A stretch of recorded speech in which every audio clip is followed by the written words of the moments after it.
देखिए, फिर मुझे चिल्लाना पड़ेगा। किताब को देखिए। देखिए, संदर्भ में तो आप क्या लिखेंगे आपको पता ही है।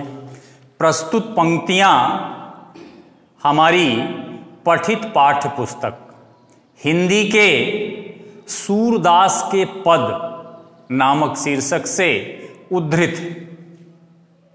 इसके प्रणयनकर्ता कविकुल कुमुद कलाधर कविता कानन केसरी भक्त प्रवर महाकवि सूरदास। इतना जब आप लिखेंगे तो आपका एग्जामिनर इस संदर्भ को देखकर गदगद हो जाएगा और सारे नंबर निकालकर अपनी पॉकेट से आपको दे देगा। बिल्कुल कंजूसी नहीं करेगा। लेकिन ऐसा लिखेंगे तो क्या लिखेंगे? प्रस्तुत पंक्तियां हमारी पठित पाठ्य पुस्तक हिंदी के सूरदास के पद नामक शीर्षक से उद्धृत है। इसके प्रणयनकर्ता कविकुल कुमुद कलाधर कविता कानन केसरी भक्त प्रवर महाकवि सूरदास। ठीक है। हाँ, देखिए प्रसंग में क्या लिखेंगे। प्रसंग में है कि गोपियों के मन में योग और ज्ञान की साधना को जागृत करने के लिए उद्धव जी कहाँ गए थे? ब्रज गए थे।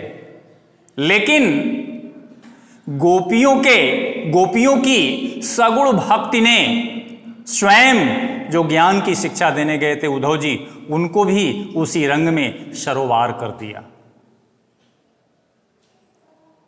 ठीक है। और जब उनका कोई बस नहीं चला और मथुरा पुनः वापस लौटे, कौन? उद्धव जी, तो उन्होंने गोपियों की सारी बात समझाई कि वे ज्ञान और योग की साधना को न जानना चाहती हैं न सीखना चाहती हैं। वह तो आपके प्रेम में डूबी हुई। और पुनः उद्धव जी माता यशोदा का समाचार देते हैं। तो देखिए, अब सखीरी मुरली लीजे चोर। ठीक है। सखीरी मुरली लीजे चोरी। एक गोपिका अपनी दूसरी गोपिका सखी से कहती है कि सखीरी मुरली लीजे चोरी। हे सखी, इस मुरली को तो, इस बांसुरी को तो चुरा लेना चाहिए, छिपा देना चाहिए। ठीक है। जिन गोपाल किन्हें अपने बस, गोपाल का मतलब गोपाल श्री कृष्ण, किन्हें किया अपने बस में, अपने बस में, अपने अधिकार में। ठीक है। जिसने जिन गोपाल किन्हें अपने बस। ठीक है। इस मुरली ने तो अन्य सभी के प्रेम संबंधों को समाप्त करके श्री कृष्ण को अपने बस में कर लिया है। इस मुरली ने तो अन्य सभी के संबंधों को समाप्त करके श्री कृष्ण को अपने बस में कर लिया है। प्रीति सबन की तोर आया ही नहीं, या तो प्रीति सबन की तोर पहले कर दो। प्रीति का मतलब प्रेम, सबन का मतलब सभी का, तोर का मतलब तोड़कर। प्रीति सबन की तोर इस मुरली ने तो अन्य सभी के प्रेम संबंधों को तोड़कर या समाप्त करके गोपाल किन्हें अपने बस, श्री कृष्ण को अपने बस में कर लिया है। क्लियर है? आगे चलें। छिन का मतलब क्षण, इक का मतलब एक, छिन इक छिन, एक क्षण के लिए भी। ठीक है। घर भीतर, घर के अंदर। ठीक है। निशि रात्रि, बासर दिन। निशि बासर है ना, निशि का मतलब रात्रि, बासर का मतलब दिन। धरत न कबहू छोड़, कभी छोड़कर नहीं धरते हैं, रखते हैं। ठीक है। देखिए, यह मुरली श्री कृष्ण को इतनी प्यारी लगती है, इतनी अच्छी लगती है कि वे इसे रात दिन अर्थात किसी भी समय अपने से अलग नहीं करते। ठीक है। छिन एक घर भीतर, यहां तक कि क्षण भर के लिए भी वे इसे कहीं पर छोड़ते नहीं। किसको? मुरली को। ध्यान से देखिए, तभी आएगा। अगर शब्दों को आपने नहीं देखा तो इसकी व्याख्या समझ में नहीं आएगी। फिर से देखिए, निशिबासर, यह मुरली श्री कृष्ण को इतनी प्यारी है, आप अपने से जोड़ देंगे, इसका कोई अर्थ है नहीं, इसमें वाक्य को अच्छा बनाने के लिए अपने से ऐड कर देंगे, इतना जोड़ देंगे। तो देखिए, निशिबासर, यह मुरली श्री कृष्ण को इतनी प्यारी लगती है कि निशिबासर, रात दिन, अर्थात निशि का मतलब रात्रि, बासर का मतलब दिन रात, अर्थात किसी भी समय धरत न कबहू छोर, अपने से अलग नहीं करते। छिन एक घर भीतर, अब इधर आ जाओ, यहां तक कि छिन एक का मतलब क्षण भर के लिए भी इसे नहीं छोड़ते। क्लियर है? आगे देखिए तीसरी लाइन, कबहू कर, कर का मतलब हाथ, कर का मतलब हाथ, कबहू अधरन, अधर का मतलब ओठ, ठीक है। कटी, कटी का मतलब कमर, ठीक है। खोसत का मतलब खोसना, रखना, ठीक है। फिर इसका अर्थ देखिए आप, कबहू कर, वे इसको कभी हाथ में ले लेते हैं, है ना, कबहू कर, वे कभी इसको अपने हाथ में ले लेते हैं। कबहू अधरन, कभी होठों पर रखते हैं। श्री कृष्ण इस मुरली को फिर से देखो, कबहू कर, कभी अपने हाथ में ले लेते हैं, कबहू अधरनी, कभी अपने होठों पर रखते हैं। कटी कबहू खोसत जोर, कभी अपने कमर में इसको दृढ़ता के साथ बांध लेते हैं या खोस लेते हैं या अपने फेंटे में लगा लेते। क्या हंसी आ रही तुम्हें? गलत बात। कबहू कर, फिर से देखिए, श्री कृष्ण को यह मुरली इतनी प्यारी लगती है कि कबहू कर, वे इसे कभी हाथ में लिए रहते हैं, कबहू अधरनी, कभी होठों पर रखे रहते हैं। कटी कबहू खोसत जोर, कभी इसे अपने फेंटे में या कमर में मजबूती के साथ, दृढ़ता के साथ रख लेते हैं, बांध लेते हैं। क्लियर है? ना जानो कछु मेली मोहिनी, राखे अंग अंग भोर। मेली का मतलब, मोहिनी का मतलब जादू, ठीक है, मोहिनी का मतलब जादू। ना जानो कछु मेली मोहिनी, राखे अंग अंग भोरी का मतलब भुलावे में, अपने बस में।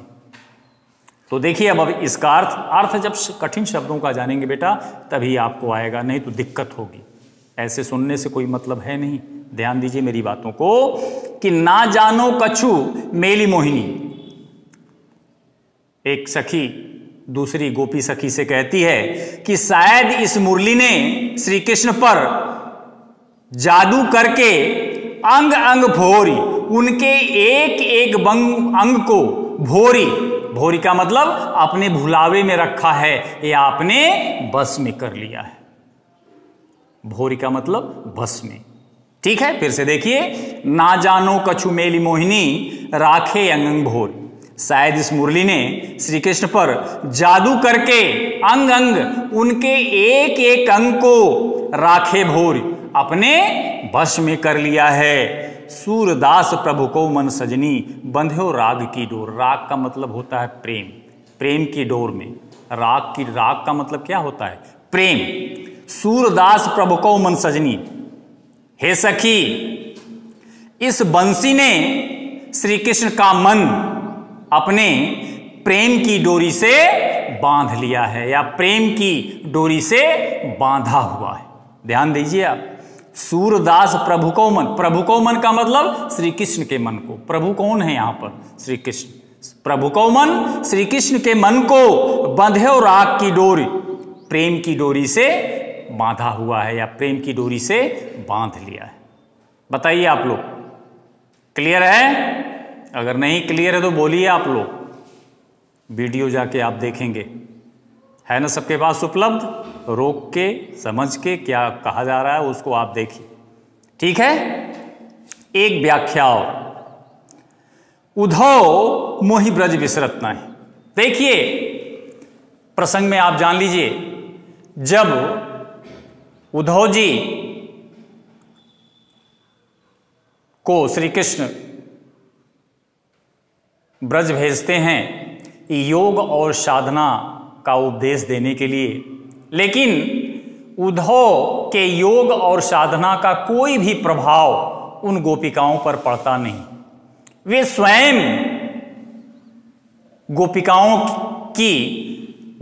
के भक्त के रंग में रंग जाते हैं, सरोवार हो जाते हैं।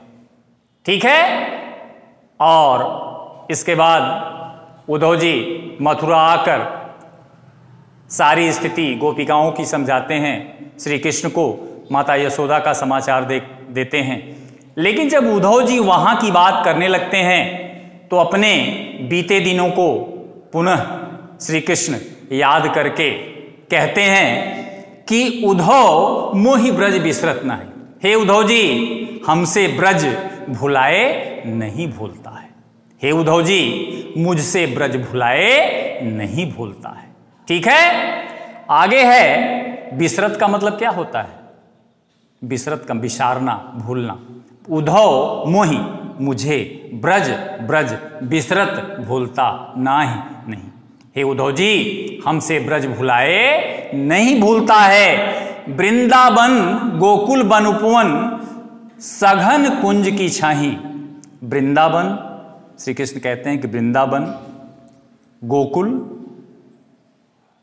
ठीक है, गोकुल के वन, उपवन बगीचे, सघन कुंज की छाही, लताओं की घनी छाया मुझसे भुलाए नहीं भूलती है। सघन का मतलब घनी, कुंज का मतलब लता, पेड़, चाहे जो कह लीजिए। उसी पेड़ के नीचे बैठकर श्री कृष्ण गोपिकाओं से बातचीत करते थे, लड़ते थे, झगड़ते थे, खेलते थे। उसी पर कह रहे हैं कि वृंदावन, गोकुल के वन, उपवन बगीचे, सघन कुंज की छाही और घने कुंजों की छांव मुझसे भुलाए नहीं भूलती। ठीक है। तीसरी लाइन, प्रातः समय माता जसुमत। प्रातः होते ही, सुबह होते ही, सवेरा होते ही माता जसुमती, माता यशोदा, अरु और नंद बाबा देख सुख पावत, मुझे देखकर अत्यधिक सुख प्राप्त करते थे। फिर से देखिए आप, प्रातः समय, सुबह होते ही माता जसुमती, माता यशोदा, अरु का मतलब और नंद बाबा देख सुख पावत, मुझे देखकर अत्यधिक प्रसन्नचित होते थे, सुख की प्राप्ति करते थे। माखन रोटी दहो सजायो, वे हमारे लिए मक्खन रोटी और दही सजाकर अतिहित का मतलब अत्यधिक प्रेम के साथ खवावत हमें खिलाते थे। खवावत का मतलब खिलाते थे। फिर से देखिए, माखन रोटी दहो सजायो, वे हमें मक्खन रोटी और दही सजाकर अतिहित, अत्यधिक स्नेह के साथ, अत्यधिक प्रेम के साथ खिलाते थे। गोपी ग्वाल बाल संग खेलत, गोपियों, ग्वालों और बालकों के साथ खेलते हुए सब दिन हंसत सिरात, सब दिन हंसते हुए, सिरात का मतलब व्यतीत हो जाता था।